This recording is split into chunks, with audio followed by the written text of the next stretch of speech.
Welcome to Awakening You channel. If you appreciate what we do, please support us. Thank you. Beloved Masters, the collective consciousness of humanity is striving to acknowledge the extreme duality that permeates the earth.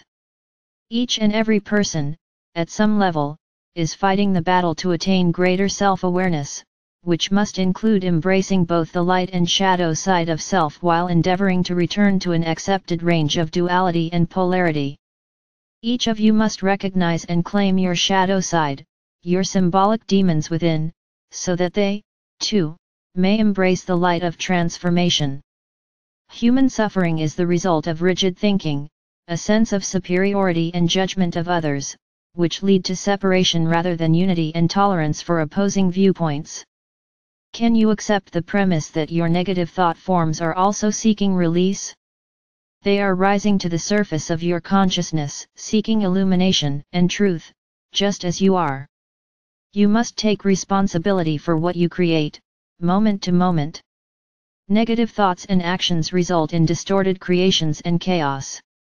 It is important for you to understand that your physical vessel was encoded for the return to the higher vibrational, more rarefied realms of light from the inception of your earthly embodiment experiences. Also, as humanity evolves, growing in wisdom and becoming more aware of the science and the intricacies of ascension, there have been many adjustments to the process over the past several hundred years. Some initial ascension procedures have been discarded and others, more advanced requirements, have been added. In the past, ascension was possible for just a select few. Only those who came to Earth to be examples and ways-howers, and who were spiritually advanced, were allowed into the inner sanctums of the mystery schools. The secret doctrine was only given to those who were considered to be the strongest and most dedicated disciples. The lessons, tests, and challenges were strenuous, and many perished during the process or did not attain their goal for many lifetimes. That has now changed, for time is running out for the ascension of the earth and humanity into the next level of awareness, and many divine dispensations and much assistance are being offered to those who are striving to meet the challenges and tests of ascension. We have explained that each soul, before incarnating into a physical vessel, is given an allotment of adamantine particles of life for personal use throughout their lifetime. If a person's allotment is used with loving intention for the greatest good, then the flow of full-spectrum light will continue throughout his or her lifetime. However, when a person becomes unloving, negative, and embittered, the access to the Sacred Heart and the God particles of life is no longer available. Thereafter, he or she can only access the half-spectrum light, or the primal life force substance, which can be requalified and used in either a positive or negative way. Remember, adamantine particles of creator light can only be activated and used with loving intention for the highest good. A young child's heart center is open wide and the God particles flow freely, unimpeded. However, how long the child's heart center stays open depends on the love and nurturing they receive from their parents and those around them. Many dear souls have placed an etheric shield of protection over their heart centers so that the pain and suffering will not affect them so drastically. Thereby, they close the door to their sacred inner sanctum where their God particles of creation are stored. Along with the allotment of adamantine particles that were placed in each person's sacred heart center, a smaller allotment was also placed within each of the major chakra centers of the physical body. The largest portion was placed at the root chakra, which the ancients called the Kundalini, the coiled serpent of fire, or the sacred fire. There is an accelerated planetary initiation now in progress, and it is affecting everything on the earth plane, especially sentient beings. There are much fear and trepidation as the collective consciousness of humanity undergoes the dramatic changes that occur at the closing of one age and the beginning of a more advanced era. Especially, when much of what was considered to be of vast importance on the earthly plane slowly changes or disappears. As these drastic evolutionary changes take place, they will not affect you if your energetic signature is of a higher, more balanced frequency. There is also a great sense of anticipation and excitement for those who have learned to stay centered within the Sacred Heart. There are many probable futures before each of you, and it is important that you stay centered in the still point of the present moment. You may be led to change course several times as you slowly move into the fluidity of the higher dimensions. However, if you allow your sacred heart and your higher self to light the way, you will never be led astray. The timelines of the future lead to higher, more stable ground, away from the imbalanced spectrum of duality and the distorted reality of separation. You are in the process of integrating the many fragments of self you have created while in physical embodiment.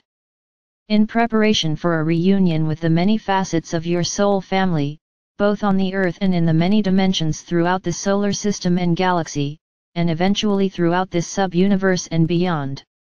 There must be a reunification with self, and a return to your center of power, which resides within your sacred heart. Once you make the connection with your oversoul or higher self, and begin the process of reuniting with all the facets of your God self, I am presence, the urge to reunite becomes a magnetic force that cannot be denied. Your soul, which is composed of creator essence, is your conscious guide and companion while in the physical vessel. For a long time the soul has been only a faint whisper for most people, for the ego desire personality is very strong and has held a dominant position within. The initiation process begins when you slowly make way for the soul to assume its proper place as director of your life, which eventually allows the higher self to take charge of your journey back into the realms of light. Gradually, the column of light, which contains your lifeline to the Creator, begins to widen until eventually it is the width of the crown of your head. That is when you tap into the flow of your divine I Am presence, and the Creator particles of love or life begin to flow through and from you. This wondrous, luminescent sacred fire gives you access to your treasures stored in heaven, an unlimited source of Creator light as long as it is charged with your love light and used for the greatest good. The river of life has a multitude of tributaries throughout this sub-universe, and many of you, as you tap into your sacred mind and learn to stay centered within the sacred heart, are becoming conduits for the adamantine particles of Creator consciousness. First, you must attune the pineal and pituitary glands to your higher self, which begins the process of dissolving the membranes of light that guard the sacred mind.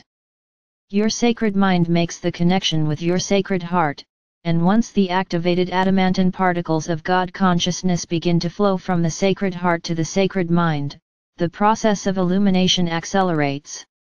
The Creator light flows through the crown chakra and enters the pineal gland, promoting cellular awareness as it activates the pituitary and hypothalamus glands and courses through the brain structure into your sacred mind.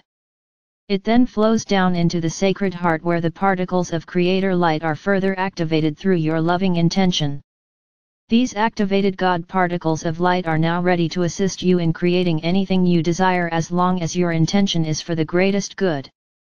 The voice of your higher self becomes clearer, and the nudgings of your sacred heart, called your intuition, become stronger. Intuition is the ability to understand a concept or certain information immediately, without conscious reasoning. Your higher self speaks to you via your intuition and, eventually, clears the pathway to your God self and the wisdom stored within the cosmic records. Your intuition also gives you signals via a feeling of something being right or your truth, or a feeling of dread or discomfort when something is wrong or not in alignment with the light or truth. Inspiration is the process or quality of being inspired, such as when a sudden, timely or unusual idea, sometimes about something that you were not aware of before, pops into your mind. Channeling or messages from your angelic guides and teachers often lead to inspired concepts or awareness of things beyond the realm of your knowing. Intuition is validated via the mind first and then through the heart, whereas inspiration is validated through the heart first and then through the reasoning processes of the mind. Your perception of time and space is rapidly changing as you learn to focus more on the moment instead of vacillating between the past and the future, with only moments of concentrated awareness of the present. Feelings of separation, isolation, and judgment are being replaced by a sense of unity consciousness, which will eventually lead to a sense of oneness with all creation. As time accelerates and the frequencies of divine light become stronger and more compelling, it is important that you reflect on what has taken place, the challenges you have met and overcome, the gains you have made, and the obstacles that you must surmount in the future. As the boundaries of your reality become more defined, and you allow much of what you thought was important to slowly change or fade into the past, you must become wiser and more discerning in your choices. When you cling to people or things which no longer fit in your new reality, the sense of being out of harmony becomes more pronounced. By stating, "Thy will be done," gives your higher self permission to increase your intuitive abilities, which include knowing almost instantly when you have made right or wrong choices. By doing so, you can quickly rectify any actions that veer you off the straight and narrow path of ascension. You, as faithful followers of the light, must be ever vigilant in your thoughts and actions to be sure that you are always in alignment with your new, upgraded divine blueprint. As the vanguard sentinels of light, you have the ability to overcome or neutralize the negative thought forms of many thousands of people who are still functioning within the restraints of the third and lower fourth dimensional illusion. You are in the process of building a firm foundation for the future of all humanity. Your inner strength and wisdom will serve you well if you stay centered within your sacred heart as you become a master of self and a conveyor of the rarefied particles of God consciousness. Believe it or not, there were some advantages in the withdrawal of a major portion of your manifestation abilities in the past. We have told you that the red, exoteric or physical plane color, of the first ray of divine will and power to create was mostly withdrawn after the earth and humanity sank into the density of the third and lower fourth dimensional environment. That was done so that humanity would not destroy itself during the age of extreme duality. That period is swiftly coming to a close as humanity awakens, and regains the ability to integrate more spiritual light. As you move forward into the upper fourth and the lower fifth dimension, your physical body will become more radiant as the Creator light begins to shine forth more strongly from within. Remember, you were brought forth from the sacred heart core of the Supreme Creator as a white fire seed atom conscious being, from which comes the saying, "Made in the image and likeness of God." The light of the Creator contains energy, intelligence, and everything necessary to create worlds without end, in order to fulfill the divine plan for creation. You are being given an opportunity to become a co-creator of the highest order. However, you must step out of your comfort zone and reclaim your birthright. Shine on, my faithful ones, and as your circle of influence radiates farther and farther out into the world, one day the circles of light will overlap and your combined illumination will burst into pure God light and surround the world. Follow the path of light, beloveds, the time of the grand reunion is at hand. You are loved profoundly. I am Archangel Michael.